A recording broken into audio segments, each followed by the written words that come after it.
A hi hall welcome to our channel. ఈరోజు మన ఛానల్లో రెసిపీ వచ్చేసి బొమ్మిడి చేపల కర్రీ.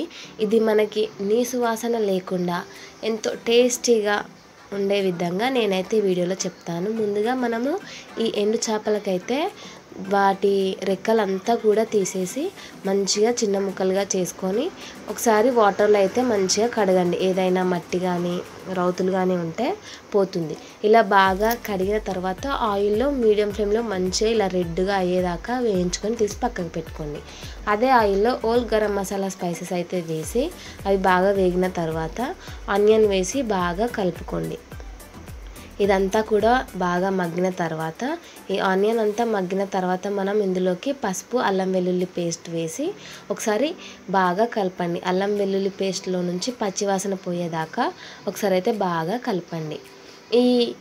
ఇదంతా బాగా కలిపిన తర్వాత మనం ఒక పెద్ద సైజు టమాటాని అయితే చిన్న ముక్కలుగా కట్ చేసుకొని ఇక్కడైతే మనం యాడ్ చేయాలి. అవి కూడా బాగా మగ్గాలి. మనము ఈ ఎండు చేపల కర్రీకి ఆనియన్ అనేది కొంచెం ఎక్కువగానే ఉండాలి, ఈక్వల్గా ఉండాలి ఆనియన్ టమాటా రెండు కూడా, అప్పుడే టేస్ట్ బాగుంటుంది. ఈ టమాటా కూడా వేసిన తర్వాత ఈ టమాటా అంతా కూడా మంచిగా మగ్గనివ్వండి. ఇదంతా కూడా బాగా మగ్గిన తర్వాత మనం ఇందులోకి కారం ఉప్పు టేస్ట్కి సరిపడా కారాన్ని ఉప్పునైతే వేసుకొని ఒక 1 మినిట్ ఆయిల్లో ఫ్రై చేయండి. కారాన్ని కూడా ఎవరైనా ఈ వీడియో ఫస్ట్ టైం చూస్తే సబ్స్క్రైబ్ చేసుకోండి, కామెంట్ కూడా చేయండి. ఇలా కారం అంతా కూడా వేసుకొని మనము ఉప్పు కారం వేసుకొని ఒకసారి బాగా కలుపుకొని 1 మినిట్ అయితే కారాన్ని ఆయిల్లో ఫ్రై చేయండి. ఇలా ఫ్రై అయిన తర్వాత మనం ఒక 1 గ్లాస్ ఆఫ్ వాటర్ అయితే మీరు ఇక్కడ యాడ్ చేయండి.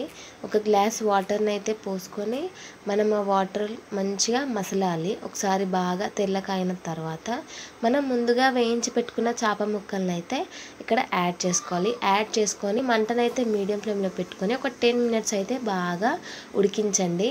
ఆ వాటర్లో మంచిగా ఉడికిన తర్వాత మనము ఇందులోకి కొంచెం లాస్ట్లో గరం మసాలా ధనియా పౌడర్ అయితే వేసుకొని లాస్ట్లో కొత్తిమీర కూడా వేసుకొని కొంచెం దగ్గరికి అయిన తర్వాత సర్వ్ చేసుకోవడమే. ఎంతో టేస్టీగా ఉంటుంది, మనకి నీసు వాసన అనేది